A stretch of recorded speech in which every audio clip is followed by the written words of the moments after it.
নমস্কার বন্ধুরা, আপনাদের আরো একবার স্বাগত জানাই পাবলিক ভিউ কলকাতাতে। বন্ধুরা, আইপিএল 2025-এর মেগা অকশনে কলকাতা নাইট রাইডার্স মাত্র 20 কোটি টাকায় আইপিএল এর বেস্ট বোলিং লাইন আপ সাজাবে। এই লাইন আপটা কিরকম হবে, কেকেআর কোন কোন প্লেয়ারদের টার্গেট করবে, সমস্তটা আপনাদেরকে জানাবো। তো কেকেআর এর জন্য বেস্ট বোলিং লাইন আপ কি হতে পারে সেটা জানার জন্য ভিডিওটা অবশ্যই শেষ পর্যন্ত দেখবেন। এবং যারা চ্যানেল নতুন আছেন সকলকে অ্যাড করবো, যেহেতু এখানে আপনারা খেলার সমস্ত রকম আপডেটস পেয়ে যাবেন, তারা অবশ্যই পাবলিক ভিউ কলকাতা চ্যানেলটিকে সাবস্ক্রাইব করে বেল আইকন প্রেস করে অল করে রাখবেন। তাহলে বন্ধুরা, আমরা সবাই জানি আইপিএল এ প্রতি বছর কলকাতার বোলিং লাইন আপ স্ট্রং থাকেই। এই বছরও কেকেআর যেরকম প্লেয়ার রিটেনশন করেছে, তার মধ্যে কিন্তু অলরেডি কেকেআর এর 4টে বোলার হয়ে আছে। তার মধ্যে সুনীল নারিন, বরুণ চক্রবর্তী আর হর্ষিত রানা, এই 3টে বোলার কিন্তু অলরেডি কেকেআর দলে আছে। মানে কেকেআর এর কাছে কিন্তু 12 ওভার করার মতো প্লেয়ার আছে। প্লেয়ার অকশন থেকে কেকেআর কোন কোন প্লেয়ারদের নিতে পারে, কেকেআর তাদের যেহেতু অলরেডি টিম তৈরি আছে, তাই কেকেআর অকশন থেকে দুটোই বিগ প্লেয়ার নেওয়ার চেষ্টা করবে। তার মধ্যে প্রথম যেই নামটা কেকেআর দলের সঙ্গে সব থেকে বেশি আসছে সেটা হচ্ছে মোহাম্মদ শামি। বাংলার বোলার, ইডেন গার্ডেনে অনেক বছর খেলেছে, তো বাংলার যেহেতু বোলার, তাই আমি মনে করি কেকেআর অন্তত একটা বাংলার প্লেয়ারকে নিতে পারে, সেটা হচ্ছে মোহাম্মদ শামি। মোহাম্মদ শামি নো ডাউট ইডেন গার্ডেনে ম্যাচ পড়লে, তিনি যেহেতু ইডেন গার্ডেন ভালো করে চেনেন, ইডেন গার্ডেনেই বাংলার জন্য রঞ্জি ট্রফি খেলেন, তাই মোহাম্মদ শামি কিন্তু কেকেআর এর জন্য বেস্ট অপশন হবে। মোহাম্মদ শামি তিনি আজ পর্যন্ত আইপিএল এর সর্বাধিক তার মার্কেট ভ্যালু ছিল 6.5 কোটি মতো। তো আশা করছি কেকেআর, যেহেতু মোহাম্মদ শামি লাস্ট কম্পিটিটিভ ক্রিকেট খেলেছিল 2023 বিশ্বকাপ ফাইনাল, তারপর থেকে মোহাম্মদ শামি কোনো ইন্টারন্যাশনাল ক্রিকেট খেলেনি, তাই আমি মনে করি মোহাম্মদ শামির দাম কিন্তু বেশি উঠবে না।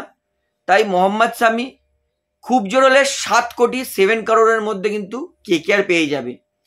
তাই কেকেআর এর প্রথম টার্গেট হবে 7 কোটির মোহাম্মদ শামি। আমি কিন্তু 20 কোটি টাকায় কেকেআর এর বোলিং লাইন আপ তৈরি করব। কেকেআর দ্বিতীয় যেই প্লেয়ারটাকে টার্গেট করে প্লেয়ার অকশনে, সেটা হতে পারে একটা ভালো বাঁহাতি পেস বোলার। কেকেআর যদি মিচেল স্টার্কের জন্য যায়, মিচেল স্টার্ক মেবি আরও একবার কিন্তু 15 কোটি 14 কোটি ছুঁয়ে যেতে পারে।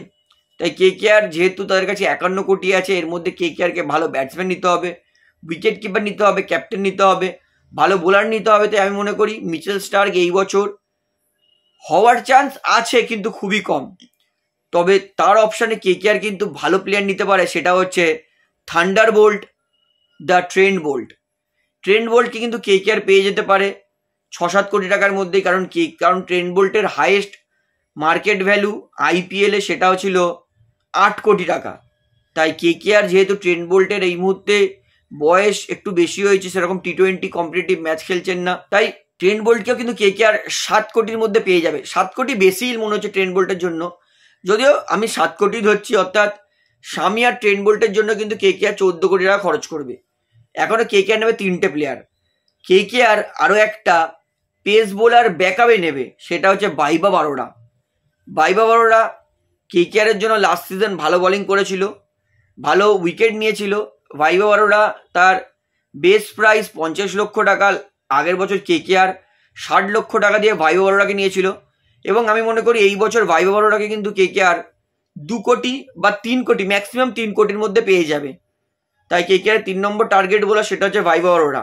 তাহলে কেকেআর হচ্ছে 14-17। কেকেআর 4 নম্বর যেই বোলারটাকে টার্গেট করবে সেটা হচ্ছে গত সিজন কেকেআর দলে এসেছিল আলা গাজনাফার। আলা গাজনাফারকেও কিন্তু কেকেআর টার্গেট করতে পারেন। ভালো স্পিন বোলার আছে, সুনীল নারিনের একটা ভালো ব্যাকআপ হবে। এবং আলা গাজনাফার যেহেতু নতুন বোলার, সেরকম এক্সপিরিয়েন্স নেই, তাই এই বোলারটা কিন্তু কেকেআর 1 কোটির মধ্যে পেয়ে যাবে, 1.5 কোটি, ম্যাক্সিমাম 1.5 কোটির মধ্যে পেয়ে যাবে। তাহলে 18.5 কোটি টাকায় কেকেআর এর 4টে প্লেয়ার হয়ে গেল। এবং কেকেআর এর 5 নম্বর প্লেয়ার নেবে, সেটা হচ্ছে সুহাস শর্মা।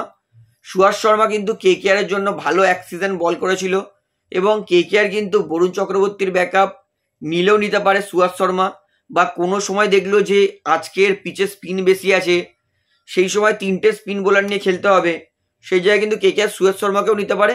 এবং সুহাস শর্মাও ম্যাক্সিমাম 1 কোটি বা 1.5 কোটির মধ্যেই হয়ে যাবে। তাহলে হয়ে গেল কেকেআরের জন্য 20 কোটি। 20 কোটি কেকেআর 5টা কিন্তু ভালো world class top class bowler হয়ে গেল। এবং কেকেআরের কাছে অলরেডি আছে সুনীল নারিন, বরুণ চক্রবর্তী, হর্ষিত রানার, আন্দ্রে রাসেল। তাহলে কেকেআরের কিন্তু আইপিএলের জন্য টোটাল হয়ে গেল 9টা বোলার। এবং এর মধ্যে কেকেআর তো 9টাকে খেলাবে না, খেলাবে হয়তো 5 জনকে, মানে 3-4 জন ব্যাকআপে থাকবে। তো ওভারঅল এটাই হচ্ছে 20 কোটির মধ্যে কেকেআর কিন্তু best top bowling line up নিতে পারে। এটাই হচ্ছে আমার সাজেশন। তো আপনার কি মতামত সেটা আমাকে কমেন্টে জানাবেন। এখানে শেষ করছি, আশা করি ভালো লাগলো। তো ভিডিওটি ভালো লাগলে অবশ্যই লাইক করুন, কমেন্ট করুন, শেয়ার করুন এবং চ্যানেলে নতুন সবাইকে অনুরোধ করবো তারা অবশ্যই পাবলিক ভিউ কলকাতা এই চ্যানেলটিকে সাবস্ক্রাইব করে বেল আইকন প্রেস করে অল করে রাখবেন। ধন্যবাদ।